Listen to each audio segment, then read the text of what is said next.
Ok, bienvenue sur la chaîne. On va devoir continuer l'initiation à la programmation en langage MQL5 pour le trading sur MetaTrader 5.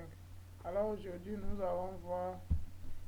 allons commencer le concept de base. Donc sur cette chaîne, si vous voulez apprendre les bases en programmation en langage MQL5 pour pouvoir plus tard créer vos propres robots selon vos stratégies ou des indicateurs automatiser ou semi-automatiser vos stratégies, alors vous êtes tombé sur la bonne chaîne. N'oubliez pas de vous abonner et d'activer la cloche de notification. D'activer la cloche de notification et de partager et de liker la vidéo pour me donner plus de force à continuer à faire ces vidéos parce que la suite dépendra de vous. Mais j'ai bien l'intention de donner toutes les bases qui concernent la programmation en langage MQL5 et ceux qui seront réellement intéressés pourront maintenant s'inscrire à la formation complète en programmation où je vais les apprendre à créer tous mes robots que j'ai à ma disposition. Donc après ça, ils auront tout ce qu'il faut pour pouvoir eux-mêmes coder n'importe quelle stratégie de n'importe quelle complexité. Donc sans plus tarder, nous allons commencer avec notre premier concept qui est les variables. Donc, on va débuter les variables.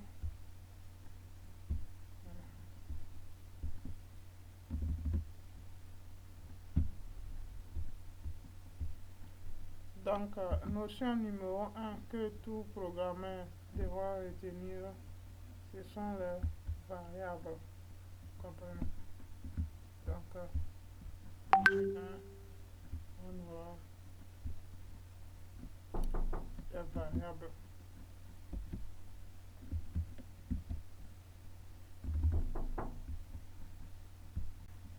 Ok, là, nous allons voir les variables qui sont des notions indispensables pour la programmation.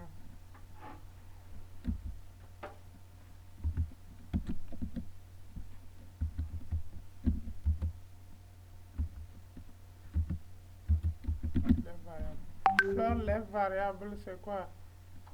C'est, en fait, ce sont des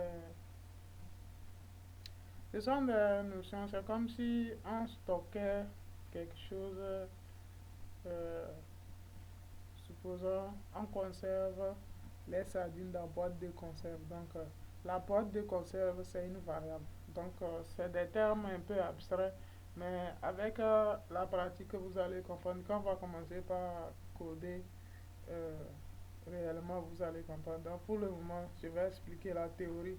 Pour la pratique, c'est pour ceux qui vont poursuivre, qui verront la pratique. Donc, ici, on a plusieurs types de variables. Donc, une variable, ce sont des données concrètes pour pouvoir conserver des trucs là, des valeurs là dedans. On peut créer une variable qui va contenir les nombres, euh, les nombres entiers, ou bien une variable qui va contenir la couleur, une variable aussi qui peut contenir par exemple un test. Donc on a tous ces types de variables là. On va étudier quelques-uns et vous allez comprendre. Donc comme je disais, pour déclarer une variable, donc c'est le syntaxe du langage MQL5. Donc par exemple, il faut d'abord déterminer quel type de variable, il faut préciser ça. Et maintenant, je vais déclarer une variable que je peux stocker les nombres entiers là-dedans. Donc, pour une variable qui peut contenir les nombres entiers, euh, c'est int. Et maintenant, le nom de la variable, je vais mettre nombre entier. Nombre entier. Ok, maintenant, comme j'ai déclaré la variable, maintenant il faut que je donne une valeur à cette variable. Donc, je vais donner une valeur cette variable. Et maintenant, je dis égal, comme c'est un nombre entier ou bien un chiffre, pour nombre, je mets 10. Maintenant, quand j'ai déclaré la syntaxe de MQL5, quand vous déclarez, si je compile ça comme ça, je vais avoir une erreur, vous voyez. Et on me dit semi-colon expect. Quand je clique sur d'où vient l'erreur, on va me dire que j'ai omis un point virgule. Alors, je vais remédier ça. Donc, quand vous déclarez un truc, vous devez mettre point virgule.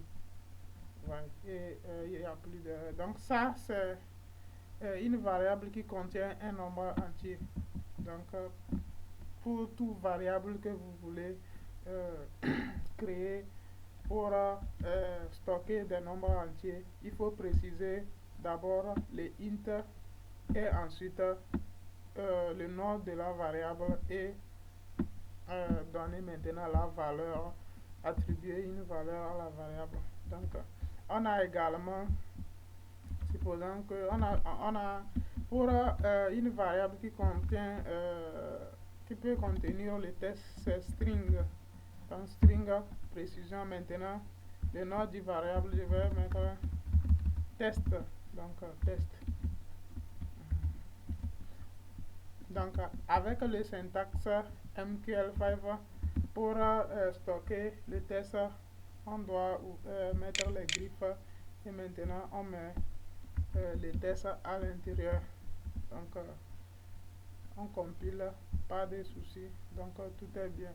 Maintenant, on peut également créer une variable pour stocker les couleurs. Donc, on va préciser color et maintenant on met couleur. Maintenant, pour attribuer une valeur aux variables couleur avec notre langage MQL5, il faut écrire CLR et maintenant il comprend que c'est la couleur et vous pouvez mettre blue ou bien white. Vous avez toutes les couleurs qui sont disponibles dedans. Vous pouvez choisir un et c'est fini. Maintenant, on a également des variables comme vrai ou faux, booléen, donc boole, vrai ou faux, tu vois, vrai ou faux. Donc, et pour attribuer, il faut mettre initialiser. Je peux mettre à défaut la variable est faux. Donc, je peux maintenant la faire varier comme variable. Ce sont des données qui peuvent varier. Maintenant, pour finir, je ne suis pas là pour lister tous les variables possibles. C'est pas l'objectif, c'est de vous montrer comment la structure. Donc, on a commencé, il faut maîtriser ce que c'est que les variables, savoir les déclarer. D'abord les types, ensuite le nom et comment attribuer une valeur. C'est ce qu'on on est en train de faire. Ça, c'est la théorie. C'est avec la partie que vous allez réellement comprendre ce que c'est. Donc, si vous êtes réellement intéressé, donc pensez à vous inscrire pour mieux comprendre, avoir plus d'explications. Je ne peux pas tout expliquer ici. Donc, ici, on va encore déclarer une variable double. Double, ce sont des nombres à virgule. Donc, nombre décimal. Un nombre qui contient les virgules. Voilà, ce sont les doubles. Par exemple, si je vous demandais quel nombre, les nombres à virgule, je peux mettre un point, tant. Donc, et je ferme. Donc, si nous voulons nous référer à ça, quand vous regardez le prix sur notre graphique, vous allez voir que le prix est toujours un nombre. Donc, si je vais créer une variable pour stocker le prix, je dois créer une variable double. Donc, quand vous regardez le prix ici, vous allez voir que le prix a toujours virgule. Donc, le prix, c'est une variable double. Donc,